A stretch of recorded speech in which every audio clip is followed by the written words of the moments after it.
The whole counter, because we had some feedback that this concept was not very clear. So we're gonna take a different approach. So we're gonna go directly into it immediately. Of the whole counter again. So hopefully that is gonna be clearer. And once again, we very much thank our viewers, because we made this video again in order.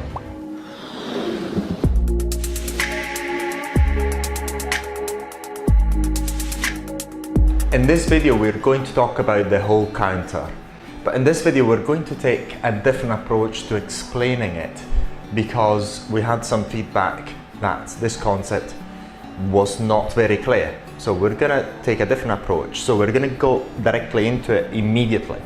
So let's say that we are setting up the whole counter at 800 milliseconds, for example. This is only an example. And the arc starts, and say for example the device measures that, detects that the arc is, for example, is on for 300 milliseconds.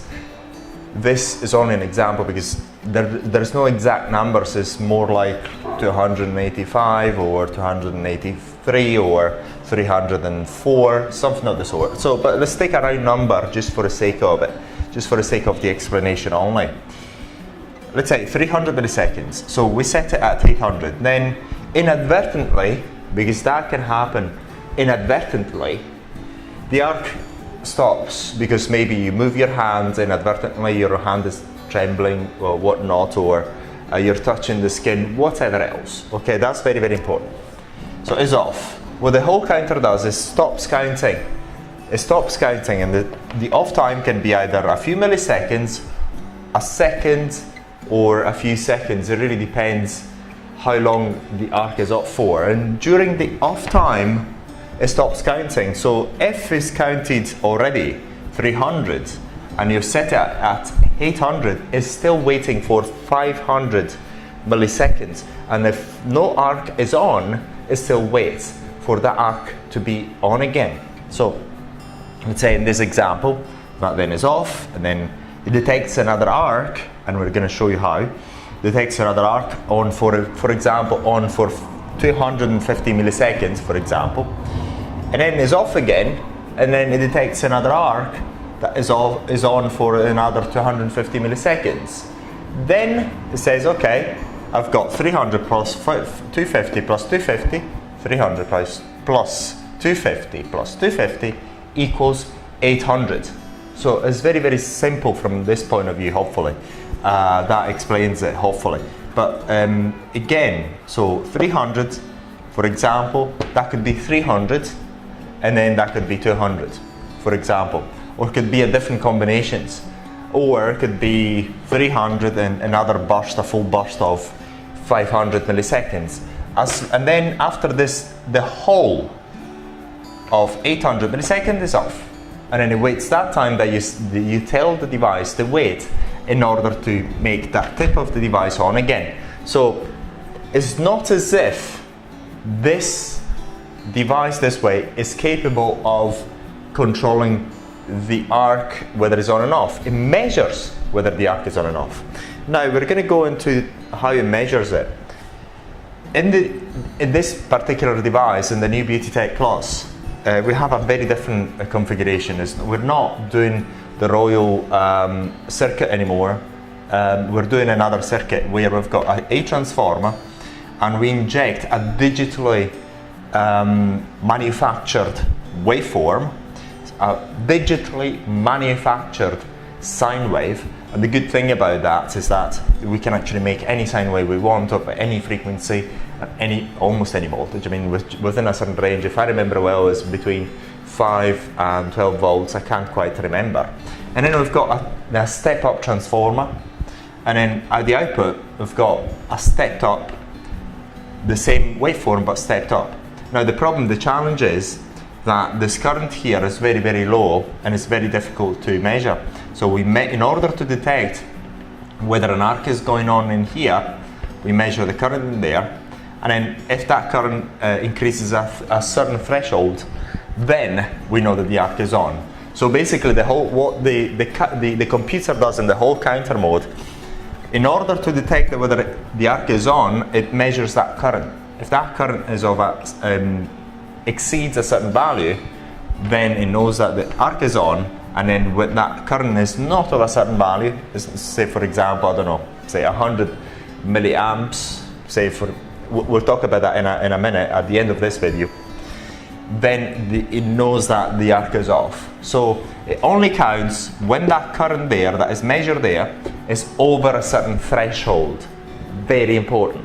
So it's not as if it actually says, well, the arc is on, well, we switch on the tip of the device. No, absolutely not.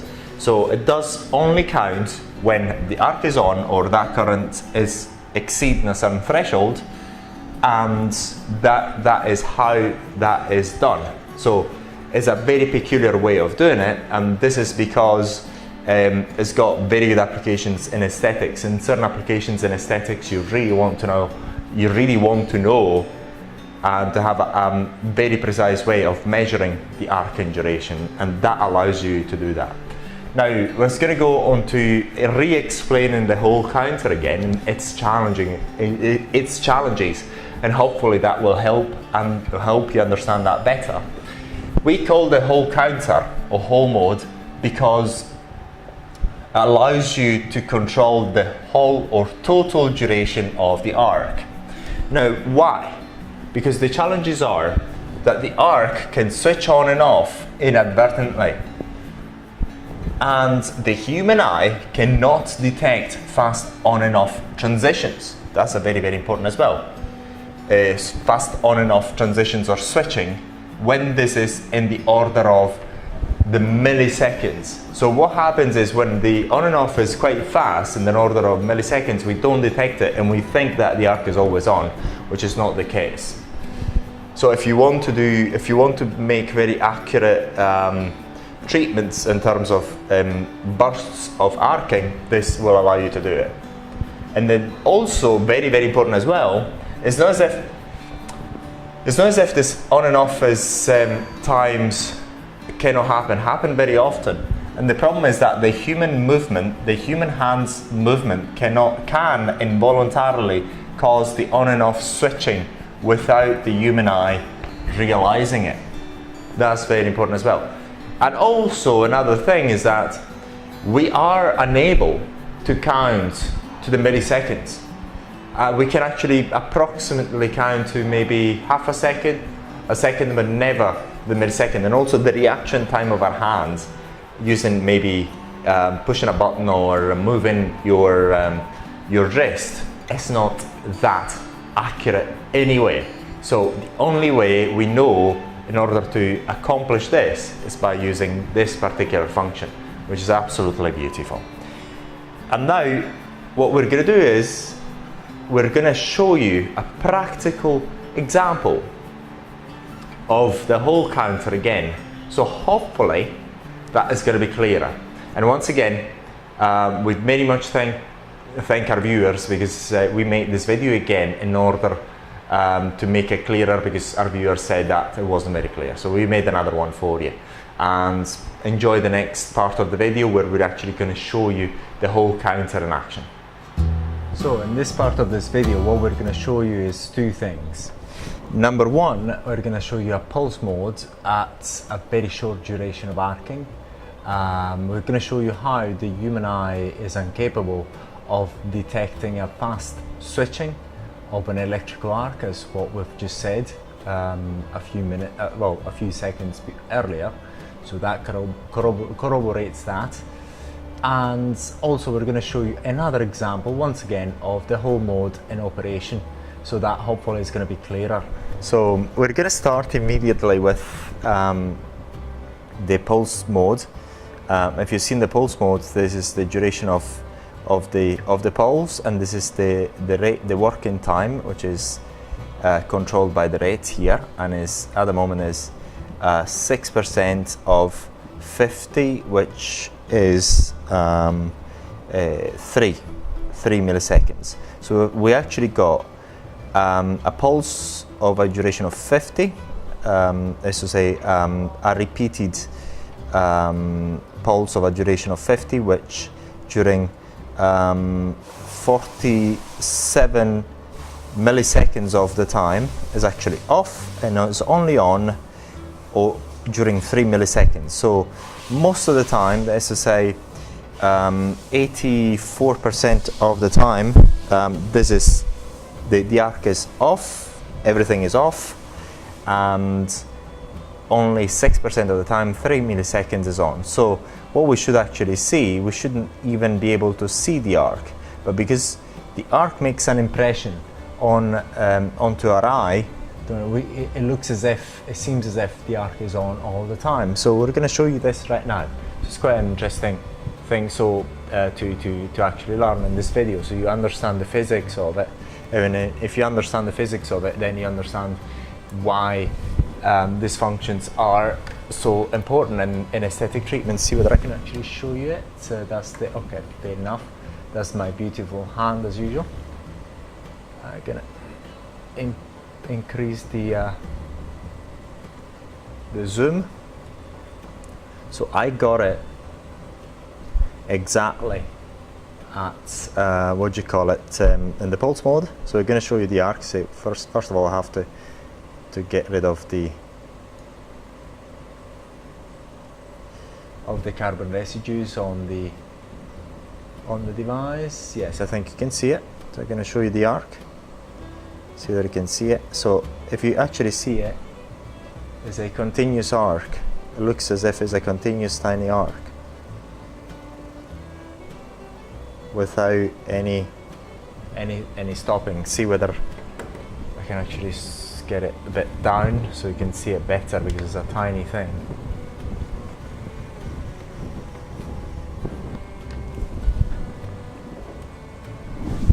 Let's see, that's my beautiful hand here. I'll do it again.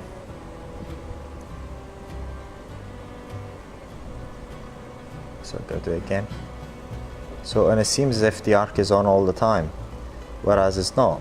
It's only on 6% of the time over a very, very short duration of time. So that's the tricks that the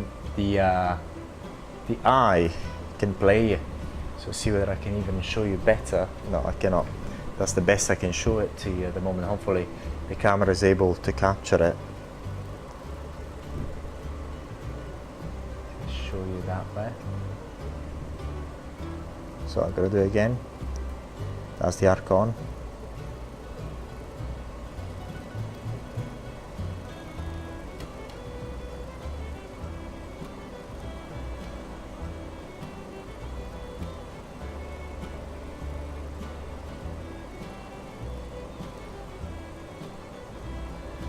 So what I'm going to do, yeah, that's the maximum.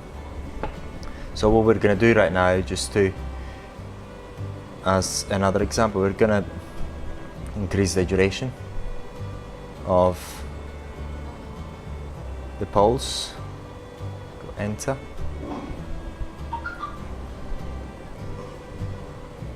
So we're going to increase that to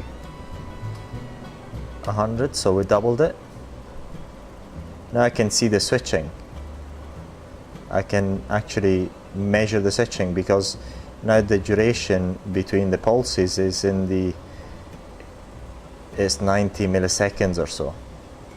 So it's more visible to the human eye. And also the arc is bigger, because the duration of the arc is more. So we're going to talk about also another nuance point later on. So hopefully this actually explains how the eye is not able to detect fast switching. So now we're going to go into the whole mode to show another example again with the 300 milliseconds as usual, and the whole time is 7. See whether I can get it to work.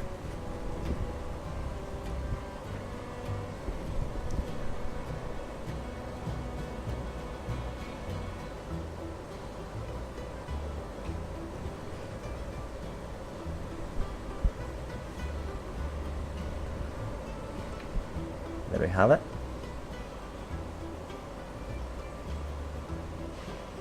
Okay.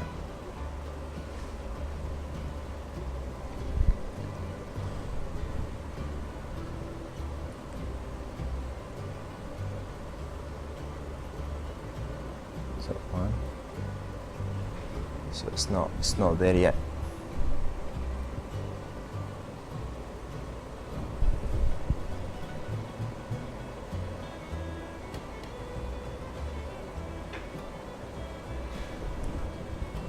Try again. 1, 2, and it's off. So I'm going to try again. So basically the two arcs have reached the total duration of 900 milliseconds. I'm going to try again.